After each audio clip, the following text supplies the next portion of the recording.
పోలీసులకు ఫిర్యాదు ఇవ్వడం జరిగింది. దాని మీద దొంగతనం కేసు నమోదు చేసుకొని మేము ఎస్ఐ గారు మరియు సిఐ గారు పరిశీలన ప్రారంభించారు. ట్రాక్టర్ ట్రాలీ రెండు కూడా దొంగతనం అయింది. దీంట్లో ముఖ్యంగా ఇన్వెస్టిగేషన్ ఏంటంటే మంచి ఇన్ఫర్మేషన్ చేసి సిఐ గారు ఎస్ఐ గారు అక్యూని అరెస్ట్ చేయడం జరిగింది. సింగారెడ్డి చంద్రశేఖర్ రెడ్డి, నిర్మల్ జిల్లా. తర్వాత గొర్రె మధుకరు, ఇతని సాంసాగర్ మండలం, ఉత్తూరు మండలం. తర్వాత పెంబి రాజు, ఇతరుదేమో మీసాల భీమన్న కూడా మాలపల్లి, ఇంకొక బాల నేరస్తున్నారు. వీళ్ళందరూ కూడా కలిసి ఏంటంటే ఇక్కడికి వచ్చేసి రాత్రి ఆ ట్రాక్టర్ ఎక్కడైతే ఉన్నదో అక్కడ రక్కీ నిర్వహించి ఒక ఇద్దరు రక్కీ నిర్వహిస్తారు మోటార్ సైకిల్ మీద వచ్చి.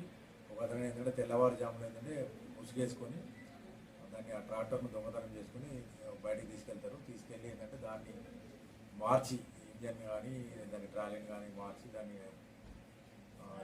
కలర్ వేసి దాన్ని అమ్ముకునే ప్రయత్నం చేస్తుంటే ఏంటంటే మనకు ఈ సాంకేతిక సహాయంతో మేము క్లూ వస్తుంది. మనం చేసిన ఎఫర్ట్స్ వల్ల దాని ఆధారంగా ఏంటంటే నిందితులను పట్టుకొని దాన్ని దొంగిలించబడ్డ ట్రాక్టర్ను మరియు ట్రాక్టర్ ట్రాలీ స్వాధీనం చేసుకొని ఆ నిందితులను అరెస్ట్ చేసి వారి వద్ద నుంచి నేరానికి ఉపయోగించిన మోటార్ సైకిల్ మరియు వాళ్ళ నలుగురు దగ్గర 3 మొబైల్ ఫోన్స్ స్వాధీనం చేసుకొని ఈరోజు కోర్టులో ప్రొడ్యూస్ చేయడం జరుగుతుంది.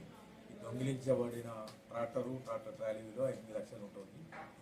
కాబట్టి ఇది ఇంత పెద్ద దొంగతనాన్ని అతి స్వల్ప వ్యవధిలో ఛేదించిన సిఐ మల్యాల్ నీలం రవి మరియు ఎస్ఐ రహీం మరియు వారి సిబ్బందిని మన జిల్లా ఎస్పీ గారు కూడా అభినందించారు.